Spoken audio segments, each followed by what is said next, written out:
بسم اللہ الرحمن الرحیم۔ السلام علیکم ورحمۃ اللہ۔ وصیت کے معاملے میں عورت اور مرد میں کوئی فرق نہیں ہے۔ جس طرح مرد اپنی تمام چیزوں کے بارے میں وصیت کر سکتا ہے، اسی طرح عورت بھی اپنی تمام چیزوں کے بارے میں وصیت کر سکتی ہے۔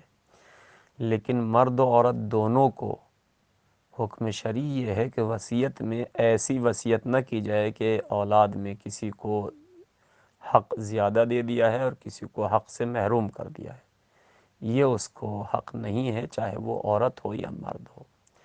لہٰذا اگر اس طرح کی اس نے وصیت کی بھی ہے کسی مرد نے یا عورت نے، تو اس کے مرنے کے بعد صرف اس کے 3/1 مال میں یہ وصیت رائج اور جائز ہے، پورے کے پورے مال میں نہیں کہ وہ کچھ لوگوں کو حق سے محروم کر کے اپنا سارا مال کسی ایک کے نام یا کچھ لوگوں کے نام کر جائے۔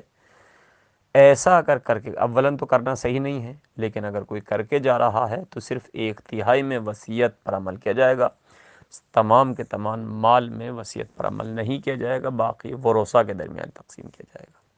لیکن پھر بھی مرد و عورت کے وصیت کرنے میں کوئی فرق نہیں ہے، جیسا مرد کو حق حاصل ہے ویسے ہی عورت کو۔